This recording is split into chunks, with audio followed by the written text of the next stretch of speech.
Ya, shalom. Shalom. Puji Tuhan, selamat siang saudaraku. Ya, tema kita bulan ini adalah hidup dalam Kristus. Mulai dengan tema hari ini juga sama. Saya berusaha menyampaikan dengan pendekatan yang berbeda. Kalau tadi pagi temanya hidup dalam Kristus, 2 ayat saja dari Kolose pasal 1 ayat 13 dan 14. Di mana di situ ditekankan kita sudah dilepaskan, kita sudah dipindahkan dan ditebus. Dan siang ini kita akan belajar kembali tentang tema yang sama. Jadi untuk pemuji senang. Jadi 3 khotbah berbeda semuanya. Ya, saudaraku, hari ini kita akan belajar di Roma pasal 6 ayat 1 sampai 14. Ya, kita langsung saja kita akan menyoroti hal ini. Saudaraku yang saya kasih dalam Tuhan Yesus Kristus, ketika kita membaca Roma pasal 6 ayat 1 sampai 14, saya minta izin Bapak Ibu membaca di rumah nanti, hanya berapa ayat yang saya ambil di sini.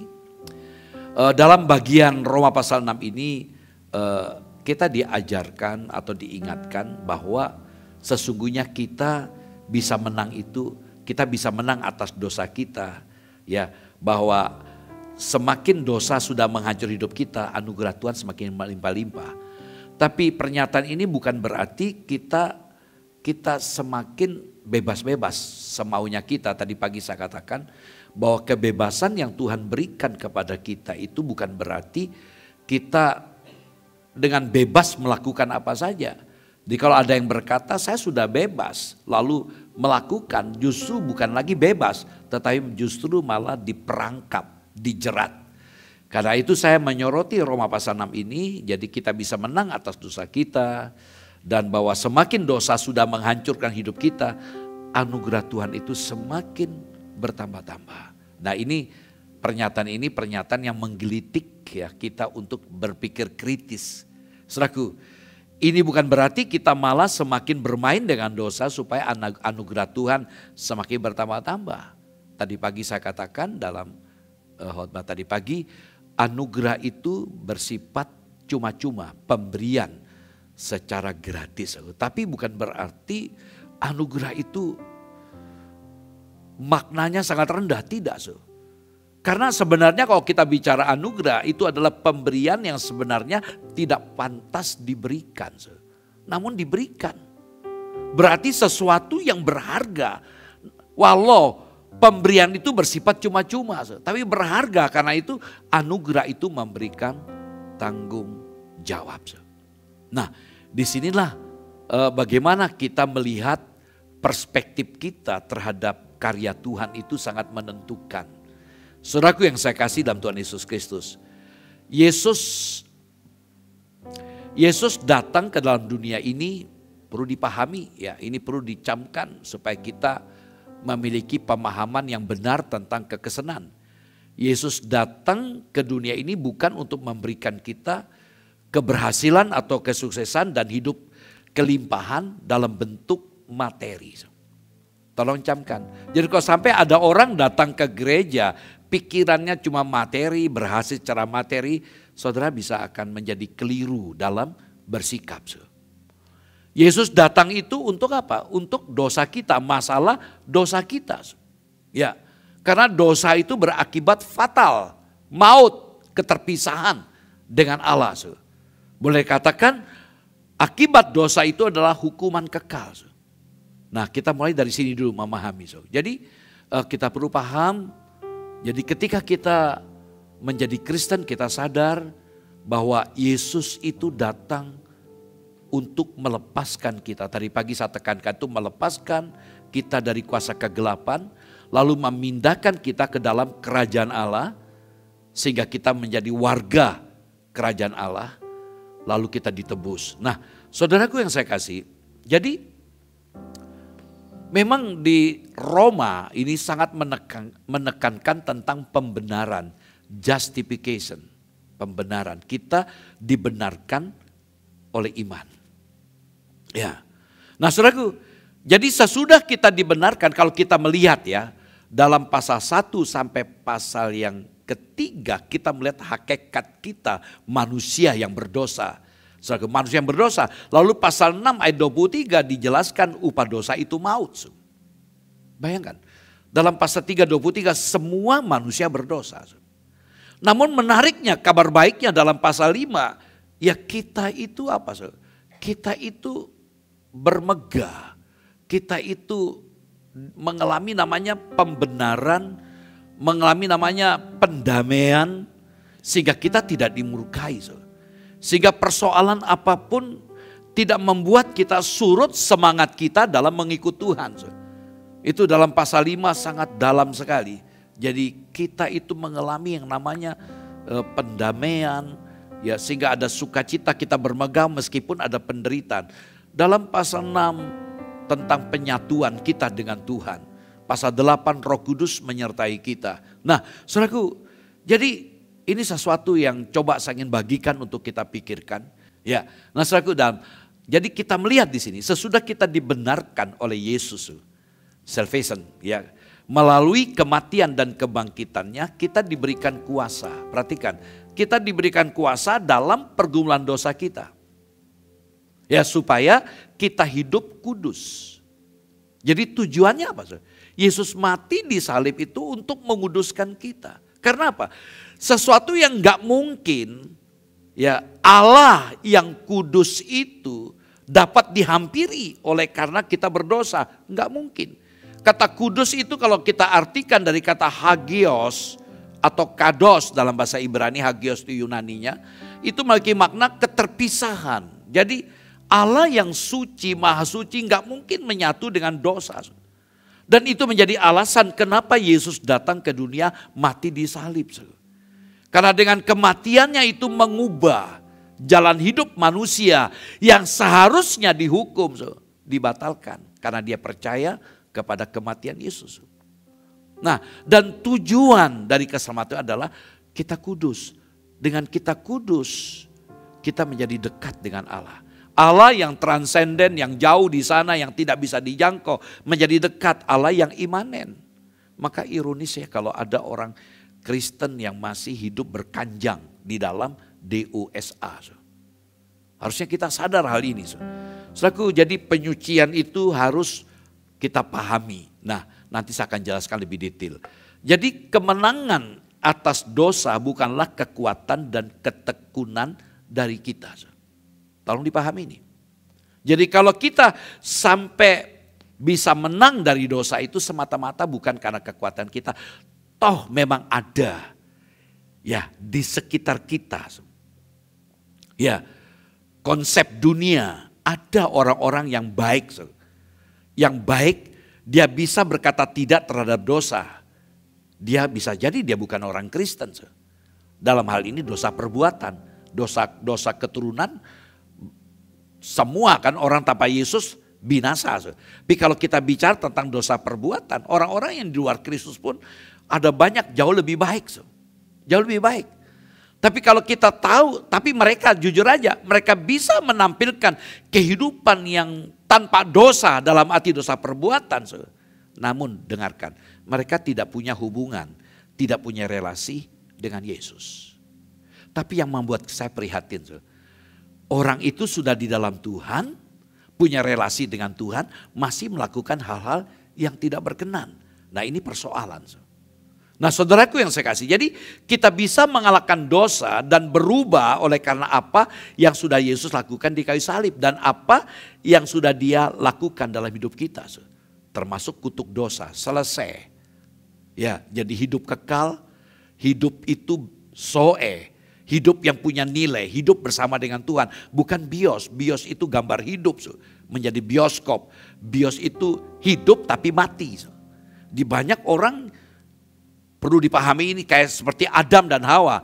Ketika Tuhan berkata engkau akan mati kalau makan buah pengetahuan yang baik dan buruk itu. Dan kita lihat faktanya, Adam tidak mati, Hawa tidak mati. Secara kasat mata kita lihat dia nggak mati.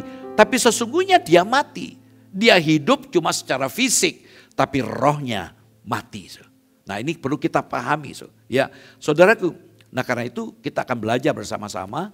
Kalau kita melihat Roma pasal 6, saudara, ya, ayat 1 sampai dengan 4, saudara, kita melihat di sini bagaimana di sini Paulus membawa kita pada sebuah pemahaman bagaimana kita bisa melihat identifikasi kita dengan apa? Dengan kematian dan kebangkitan Yesus. Sesuatu yang luar biasa. Mengapa? Tentang unity, kesatuan kita dengan Kristus sangat dalam sekali dalam Roma pasal 6. Nah, tapi tentu saya batasi waktu saya hanya bicara tentang merdeka dalam Kristus. Nah, saudaraku, kalau kita melihat dalam ayat yang kedua, di situ kita telah mati bagi dosa. Ayat 3, kita telah dibaptis dalam Kristus Yesus, telah dibaptis dalam kematiannya. Nah, lalu ayat yang keempat, karena itu kita telah dikuburkan bersama dengan Dia melalui baptisan dalam kematiannya.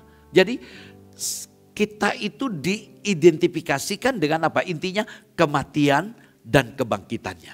Ini sesuatu yang luar biasa. Ini sesuatu yang menarik untuk kita pahami.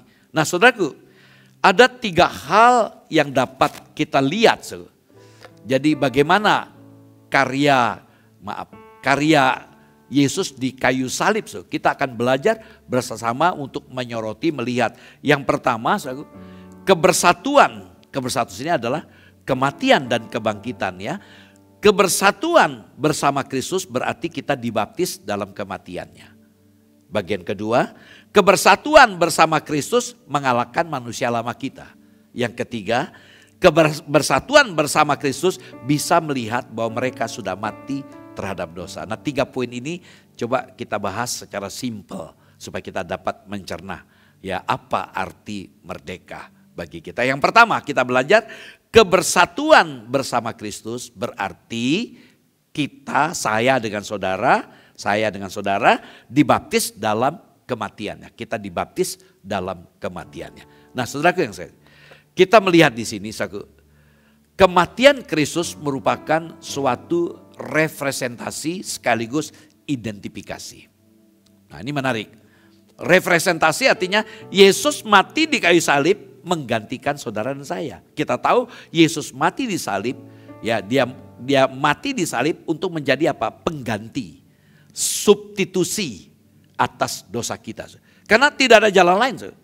Dengan segala upaya manusia, dengan segala perbuatan manusia, usaha manusia untuk menggapai surga sesuatu yang mustahil. Karena semua manusia tanpa pandang bulu, semua berdosa. Dan akibat dari dosa itu maut.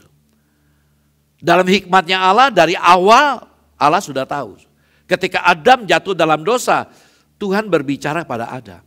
Itulah disebut dengan proto-evangelium. Ya, di mana Injil yang pertama disampaikan, pra-Injil. Di mana keturunan Adam yang akan meremukan kuasa si ular. Jadi jauh 1500 tahun ketika ditulis ayat ini, Tuhan berbicara ya bahwa keturunan Adam siapa itu? Yesus sendiri. Kita tahu dari segi garis secara biologis Yesus lahir lewat Bunda Maria. Nah, Maria ditarik garisnya otomatis dari anak Adam juga, turun-temurun kan, keturunan Adam, termasuk saudara dan saya juga. Nah, jadi Yesus datang ke dunia, Natal itu terjadi. Tanpa ada Natal tidak mungkin ada penebusan. Tanpa ada Natal nggak mungkin ada Paskah. Dengan ada Natal dia datang hanya untuk mati, menggantikan Anda dan saya. Itu intinya. Nah, saudaraku, jadi representasi. Ya, yang kedua identifikasi. Jadi saat Yesus mati dan bangkit, itu pun kita alami juga.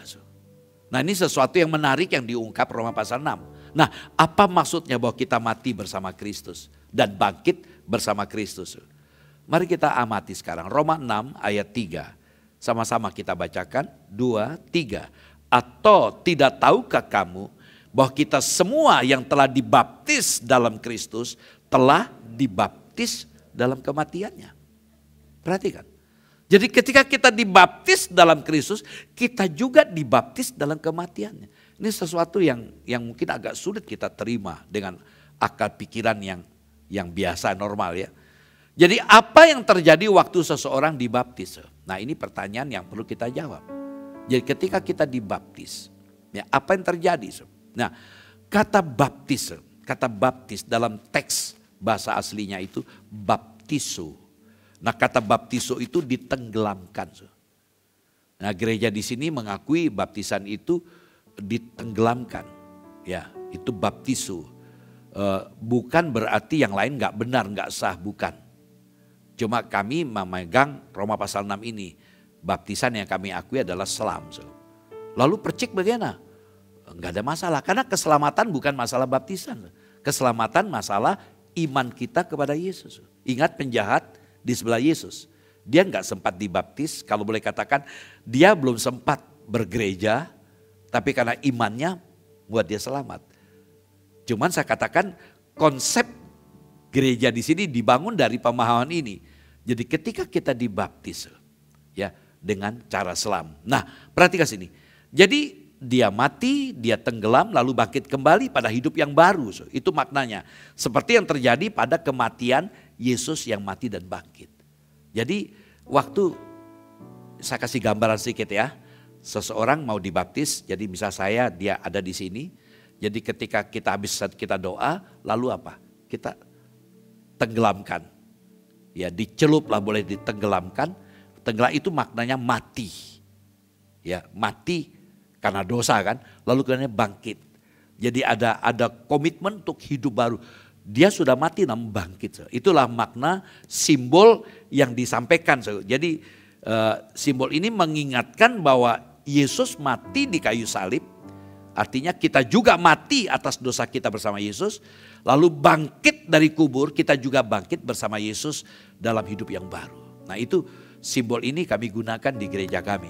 Nah saudaraku, kita belajar hari ini paling tidak kita memahami apapun cara baptisan kita. Bahkan saya masih karena menyinggung cara baptisan ya. Misionari dari Amerika, dosen kami, karena punya keyakinan baptisan itu selam. Tapi masalahnya waktu itu melayani di Gunung Kidul. Melayani di Gunung Kidul, nah cari sumber air susahnya minta ampun waktu-waktu itu. Dia bawa ember, baptis again. Jadi nggak mungkin masukkan di ember. Lalu apa? Baptisan, kami baptiskan kau nama Bapa, Allah Anak, Allah Roh Kudus, dalam nama Yesus, amin. Disiram, pokok bahasa semua. Jadi ada baptis, kami godain ada baptisan siram. Malah ada orang baptisan ngambang di peti mati, ada macam-macam saudara. Tapi kalau secara alkitabiah ya simpel aja, sederhana saudara. Memang sejarah. Oke, itu biasa di kelas katekisasi saya banyak bicara itu ya. Ya kita lanjutkan saudara. Nah sekarang coba kita nyoroti 3 ayat. Roma 6 ayat 3, Roma 6 ayat 6, Roma 6 ayat 9. Saya bacakan semua. Saya tandai dengan huruf kapital, kita lihat sih. Saya ulang lagi ayat 3 tadi ya. Atau tidak tahukah kamu bahwa kita semua yang telah dibaptis dalam Kristus telah dibaptis dalam kematiannya. Karena kita tahu bahwa manusia lama kita telah turut disalibkan supaya tubuh dosa kita hilang kuasanya. Agar jangan kita menghambakan diri lagi kepada dosa. Karena kita tahu bahwa Kristus sesudah ia bangkit dari antara orang mati, tidak mati lagi, maut tidak berkuasa lagi atas dia. Perhatikan 3 ayat ini ada kata tahu. 3 kali. Nah apa maknanya? Saudaraku, kita melihat kekesanan itu berdasarkan knowledge, pengetahuan. Bukan feeling, bukan emosi. Jadi ketika kita bicara kekesanan, kita bicara tentang intelektual. Ya. Karena itu aku betapa pentingnya kita belajar sungguh-sungguh, belajar Alkitab. Ya. Jadi kekesanan itu tidak bisa terbantahkan, terus terang.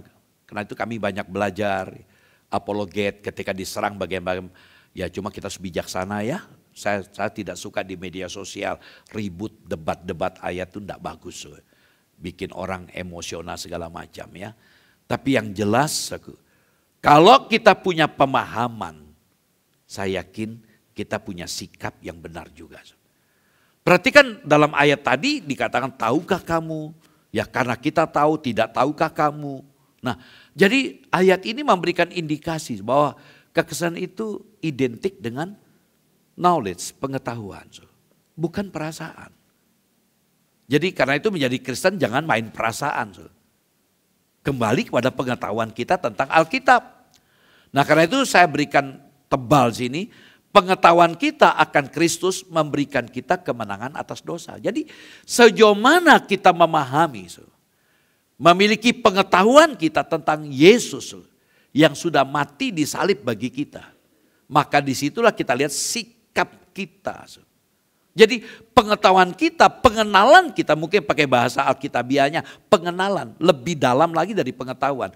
Pengenalan karena kedekatan kita dengan Tuhan, bergaul, keintiman kita dengan Tuhan. Ya, memberikan kita kemenangan. Jadi aneh kadang orang tahu Alkitab, banyak tahu ayat, tapi melakukan yang tidak benar. Aneh. Ya. Patut dipertanyakan. Ngerti banyak Alkitab tapi sikap lakunya, attitude-nya enggak benar. Saya yakin ini ada yang salah. Jadi ketika pengetahuan kita tentang Kristus yang sudah mati dan bangkit untuk kita, itu akan menentukan sikap kita dalam prinsip apapun tantangan, apapun kesulitannya. Kita akan pasti menunjukkan kemenangan kita. Tadi pagi saya katakan sumber kekuatan kita adalah Tuhan. Ya, sehingga kita mampu berkata tidak kepada segala hal yang membuat kita bisa jatuh terpleset. Nah saudaraku, jadi mengapa kita tidak bisa mengampuni, ini contoh saja. Mengapa kita tidak bisa mengampuni orang yang jahat kepada kita? Ya jujur aja, karena kita mendasarkan diri kita atas perasaan. Ya, bukan pengetahuan kita akan Kristus. Jadi kalau kita memiliki pemahaman akan Kristus, mungkin kita disakiti, mungkin kita dilukai. Sakit, kita dirugikan, kita dijahatin. Kita punya alasan untuk membalas dendam. Kita punya alasan untuk melakukan sesuatu yang lebih kejam dari pelakuannya dia. Kita punya alasan. Tapi karena pengetahuan kita tentang Kristus, Tuhan berkata apa? Ampunilah. Ya. Ampunilah mereka. Sebagaimana aku sudah mengampuni kamu. Kok enak?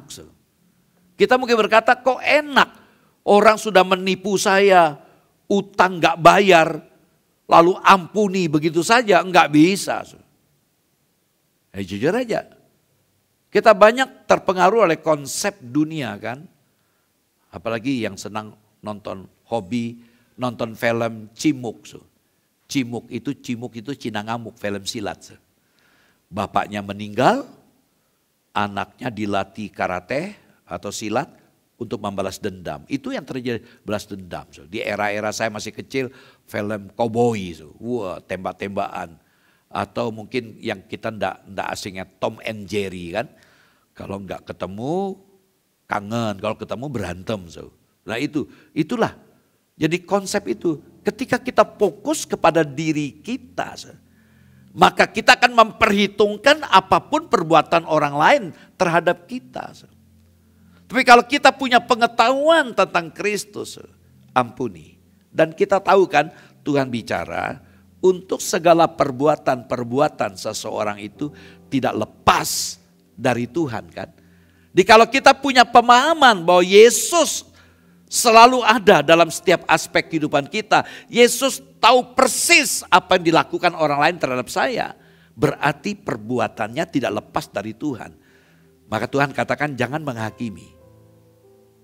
Hak penghakiman di tangan Tuhan. Kalau Tuhan membalas ngeri dalam Ibrani. Jadi ketika ada di tangan Tuhan ngeri pembalasan Tuhan. Karena itu janganlah kita berupaya dengan cara kita membalas. Biarlah orang itu dengan kejahatannya berurusan dengan Tuhan. Nah ini contoh pengetahuan. Nah jadi kita tidak didesain untuk bermain dan menikmati dosa. Harus kita pahami ini. Ketika kita mengerti Yesus sudah mati untuk saya. Harga yang dibayar adalah darahnya. Luar biasa kan. Di kayu salib dia berkata ampunilah. Di kayu salib dia teriak tetelestai. sudah selesai, sudah genap. Dia menyerahkan nyawanya. Dia rela mati untuk saudara dan saya. Padahal manusia tidak ada andil, tidak ada jasa. Kalau sampai Yesus mati di salib bukan oleh karena ada kebaikan yang boleh kita tonjolkan, yang kita pamerkan, kita demonstrasikan, tidak ada yang bisa dibanggakan dari manusia karena semua manusia berdosa. Namun Yesus mau mati untuk kita. Kalau kita punya pemahaman seperti ini, kita akan berkata tidak kepada dosa. Nah, ini hal yang penting yang perlu kita pahami, ya, bahwa kebersatuan kita bersama Kristus itu berarti kita dibaptis dalam kematian. Kita menyatu dengan Tuhan. Apa yang dia alami oleh Tuhan kita alami. Kita mati bagi dosa. Mati bagi dosa. Nah, ini poin yang pertama yang kita pelajari. Sekarang kita masuk yang kedua. Kebersatuan bersama Kristus mengalahkan manusia lama kita. Perhatikan, ini sesuatu yang menarik sekarang. Saya nyinggung-nyinggung dosa tadi. Manusia lama kita. Nah, apa bedanya manusia lama dengan kedagingan? Nah, saudaraku, kita akan belajar di sini. Ya. Roma 6 ayat 6. Karena kita tahu bahwa manusia lama kita, perhatikan, manusia lama kita telah turut disalibkan. Manusia lama telah turut disalibkan supaya tubuh dosa kita hilang kuasanya. Tubuh dosa kita. Agar jangan kita menghambakan diri lagi kepada dosa. Ayat ini sangat dalam sekali. Jadi kita sudah dikatakan tubuh dosa itu sudah hilang kuasanya. Sehingga kita tidak perlu menghamba lagi pada dosa. Nah, pertanyaannya, mengapa kita masih sering merasa kalah dalam dosa? Jatuh lagi dan jatuh lagi, jatuh lagi. Mari kita renungkan ini. Melalui salib Kristus manusia lama kita, dengarkan. Manusia lama kita sudah dikalahkan. Tidak ada kuasanya lagi. Kok faktanya kok jatuh bangun, bukan ngulang yang sama. Kenapa bisa begitu? Ini hal yang menarik. Nah, perlu camkan ini. Kita bisa membedakan manusia lama dengan natur kita. Ya, as a sinner, itu pendosa. Dengan flesh, kedagingan. Kutuk dosa sudah selesai. Yesus mati di salib, kutuk dosa. Dosa keturunan, dosa asali sudah selesai. Namun kita paham bahwa tubuh kita ini tubuh yang masih punya potensi untuk dosa. Nah, ini hal yang perlu kita pahami. Jadi manusia lama kita sudah kalah melalui salib Kristus. Artinya tidak ada lagi kuasanya, Roma 6 ayat 6 tadi. Tapi keinginan daging. Daging ya menuntut, mendorong kita.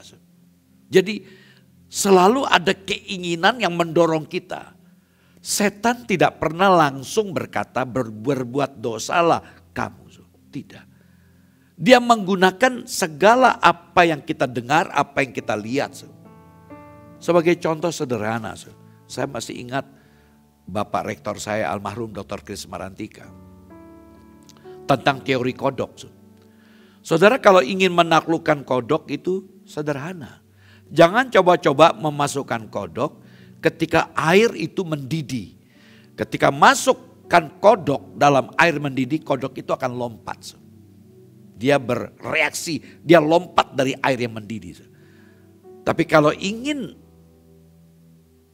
menaklukkan kodok, ambil air dingin, masukkan kodok yang hidup, dia akan menikmati. Ketika kompor dihidupkan, air mulai hangat, kodok itu mulai menyesuaikan tubuhnya dengan suhu air yang ada. Semakin air panas, dia semakin airnya air mendidih, dia mati. Itulah cara setan. Setan tidak berkata, Henok, berdosalah kamu. Enggak. Lewat hal-hal yang kecil-kecil, yang tidak pernah kita perhitungkan. Oh, kecil, aman, enggak mungkin aku. Nah, lewat cara-cara seperti itu. Daging itu mendorong kita. Karena itu daging kita harus dimatikan terus menerus melalui proses penyucian hidup. Karena itu saya kasih tanda merah, jangan diberikan api. Karena tubuh ini punya potensi. Kalau diberikan peluang api, langsung terbakar. Nah ini poin penting. Karena itu betapa pentingnya Yesus berkata, kalau kamu mengikut aku, kamu harus menyangkal diri, berkata tidak, dan mengikut aku. Matius 16:24. Bahkan dalam Lukas 9:23, memikul salib setiap hari. Saudaraku yang saya kasih dalam Tuhan Yesus Kristus. Jadi keinginan daging ini begitu hebat. Maka ada istilah 3 ta kan. 3 ta, tata, harta, wanita. Wanita ini bukan bicara hanya wanita saja. Bisa pria juga ya. Jadi pria banyak jatuh karena wanita. Wanita pun bisa jatuh karena pria kan. Artinya lawan jenis. Dan itu isu 1 Yohanes pasal 2 ayat 16 menjelaskan itu. Mengapa firman Tuhan berkata dalam 1 Yohanes 2 ayat yang ke-17. Dunia dengan segala keinginannya akan lenyap. Tapi orang yang melakukan kehendak Allah akan hidup kekal sampai selama-lamanya. Mari kita belajar hari ini. Jangan diberikan api. Ya, karena daging selalu menuntut, mendorong kita.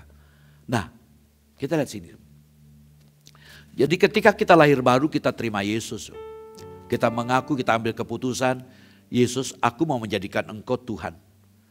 Aku menjadikan engkau juru selamat pribadiku. Langsung kita mengalami yang namanya justification. Ya, pembenaran. Kita dibenarkan. Sehingga ketika kita dibenarkan secara posisional. Secara hukum. In law, ya secara hukum, de jure, bahwa kita orang kudus. Walaupun Bapak Ibu Saudara mungkin belum pernah ke kota Kudus, saudara menjadi orang kudus.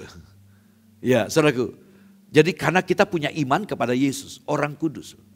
Namun kekristenan itu tidak boleh berhenti sebatas posisi, status. Status kita semua di dalam Kristus, kita orang kudus. Paham ini ya? Status kita adalah orang kudus, walaupun kita bukan asli orang dari kota Kudus ya. Kita orang kudus, entah saudara dari Sidikalang, dari saya kenal teman ya, lalu dari Medan, dari manapun, kita semua orang kudus. Oleh karena iman kita pada Yesus. Namun kita mengalami namanya proses, namanya sanctification, penyucian. Kita dipanggil untuk hidup kudus, penyucian. Nah, penyucian ini tadi sudah dikatakan waktu kita percaya secara posisional kita sudah orang kudus. Namun dalam perjalanan waktu kita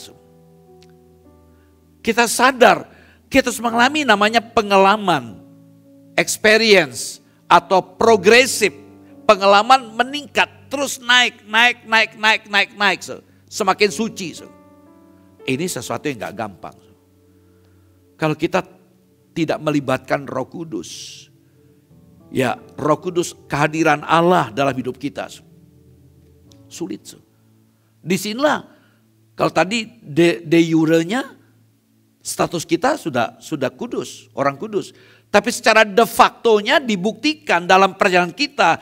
Godaan, tantangan, kita bisa menipu, segala macam hal itu kita diuji. Bisakah kita tetap tidak membiarkan keinginan daging itu menguasai kita? Kita tetap menjaga. Karena itu Paulus katakan, hendaklah kamu penuh dengan Roh Kudus. Roh Kudus harus menguasai kita. Lalu kemudian setelah nanti Tuhan datang, kita mengalami namanya glorification. Kita betul-betul perfect. Secara totality, secara sempurna. Kita itu menjadi orang betul-betul orang-orang yang paling kudus sama seperti Tuhan. Sekarang lagi sedang proses. Kedagingan kita dikikis. Tanpa Tuhan gak mungkin. Karena itu jangan berjalan dengan kekuatan kita. Saudaraku, itu poin yang kedua. Kita bersama Kristus mengalahkan manusia lama kita. Mari kita sadar, Yesus sudah mati. Memungkinkan kita mampu mengalahkan manusia lama kita. Jangan lagi ya. Ada nyanyian, aku berubah. Kalian bisa tahu? Sungguh ku berubah. Terus? Iya, amin. Waktu kuserahkan semua berubah. Ya, ada orang berkata, ngapain saya berubah? Kok bisa? Sebagaimana Yesus tidak pernah berubah, aku pun tetap sama gitu. Itu bukan pembenaran, saudara ya. Nah, yang ketiga, kebersatuan bersama Kristus bisa melihat, perhatikan, bahwa mereka sudah mati terhadap, bisa melihat bahwa mereka sudah mati terhadap dosa. Nah, ayat 11. Kita lihat ayat 11. Roma 6 ayat 11. Demikianlah hendaknya kamu memandangnya bahwa kamu telah mati bagi dosa. Perhatikan, memandang, melihat. Kamu telah mati bagi dosa, tetapi kamu hidup bagi Allah dalam Kristus Yesus. Marilah kita memandang bahwa saudara dan saya sudah mati bagi dosa. Dan sekarang hidup kita diperuntukkan bagi Allah. Nah, sebagai contoh begini. Orang, ini fakta ya. Orang yang sudah menikah, tapi dia lupa bahwa dia sudah menikah. Ini aneh ya. Untuk bapak-bapak, calon-calon bapak, cenderungannya gitu kan. Maka ada istilah SMS, selingkuh makin semarak. Ada virus namanya SARS. SARS itu apa? Selingkuh antar rekan sekerja. Ya saudaraku. Kenapa? Kenapa bisa terjadi demikian? Sudah punya istri. Karena faktanya dia lupa kalau sudah menikah. Nah, ini cuma contoh untuk gambaran bagi kita. Bagaimana kita bisa memandang bahwa kita sudah mati bagi dosa. Artinya apa? Kalau kita sudah tahu bahwa kita sudah mati dan bangkit bersama Yesus, maka seharusnya kita ingat terus menerus bahwa kita tidak bisa lagi bermain-main dengan dosa. Kalau kita tahu itu nyerepet-nyerepet bahaya, kita berkata tidak. Jangan coba-coba. Aku hebat, aku mampu. Jangan. Ingat Yusuf. Ya, dari hari ke hari kalau kita melihat Kejadian pasal 39 ayat yang ke-10, dari hari ke hari Yusuf dirayu oleh istri Potifar. Saya begitu yakin rayuannya pasti hebat, ditambah dengan iming-iming segala macam, ditambah lagi dengan bodinya, fisiknya. Tante Potifar itu yang luar biasa cantiknya, walaupun sudah punya suami. Ya, tapi Yusuf tidak tante, tidak. Tante punyanya aku takut dengan Tuhan. Namun dari hari ke hari Yusuf dirayu. Dalam Kejadian 39 ayat 11 kan, ketika tidak ada orang, hanya 2 orang. Sesungguhnya sebenarnya tidak, banyak orang. Ada orang-orang bersibuk ria semua, tapi sudah disetting oleh Tante Po untuk menjebak Yusuf. Saudaraku, ketika Yusuf sadar tidak ada orang lain, Tante Po ngerayu Yusuf, jubahnya ditarik. Apa kata Alkitab? Kejadian 39 ayat 11, Yusuf lari. Ketika Yusuf lari, Tante Po teriak-teriak, ya, memfitnah Yusuf, dan orang banyak menangkap Yusuf sampai di penjara. Yusuf berkata tidak ketika dia tahu itu membahayakan. Sebagai contoh, 3 sopir melamar di sebuah perusahaan. HRD memberikan pertanyaan sederhana saja. Anda kalau mengendarai mobil, tahu di depan itu ada jurang, Anda berani nyetir mobil ngerem berapa meter dari jurang itu? Sopir A berkata, aku berani ketika dekat jurang, 1 meter dekat jurang, saya ngerem. Yang B, saya 30 senti berani ngerem. Yang C berkata apa? Aku tahu itu jurang, aku tidak mau dekat-dekat. Akhirnya HRD terima yang C. Ini memberikan pemahaman kepada kita. Ingat siapa kita, ingat dari mana kita berasal. Yesus sudah mati untuk Anda dan saya. Ya, sehingga kita menjadi anaknya. Ya, anaknya secara teologis kan jadi anaknya, luar biasa. Ya, Karena itu marilah kita sadar akan hakikat kita sebagai orang-orang kudus. Ini hal yang menarik ya. Karena itu ada sebuah peringatan bagi kita. Saat kita jatuh dalam dosa biasanya. Karena kita lupa siapa diri kita. Kita lupa kita anak Tuhan. Dan berada di tempat yang salah. Berkata-kata dan berbuat yang tidak berkenan. Jadi ketika kita lupa. Artinya apa? Kalau kita ingat apa yang Tuhan lakukan. Maka sepantasnya kita tidak. Mengapa saya katakan? Kalau kita hidup mendasarkan hidup kita berdasarkan anugerah Tuhan atas kita. Maka kita akan hormati. Tuhan terima kasih. Engkau melayakan aku. Saudaraku, ada pilihan dalam hidup kita. Karena kuasa dosa sudah dikalahkan. Ya, di mana kita bisa memilih untuk tidak lagi mau diperbudak oleh dosa yang selalu mengikat. Kita bisa memilih. Ya, berkata tidak atau terus. Hari ini kita belajar. Mari kita memaknai arti kemerdekaan itu dalam hidup kita. Dikatakan kita tidak lagi diperbudak oleh dosa karena hidup kita untuk Tuhan. Saya begitu yakin ketika kita menyadari bahwa hidup ini adalah anugerah. Kita dibebaskan dari perbudakan dosa, kita menjadi hambanya Allah, bukan hambanya dosa. Maka sepantasnya kita berikan hidup kita kepada Tuhan. Saya yakin kita akan melayani Dia, kita akan ambil bagian dalam apa? Pelayanan untuk memberikan terbaik kepada Tuhan.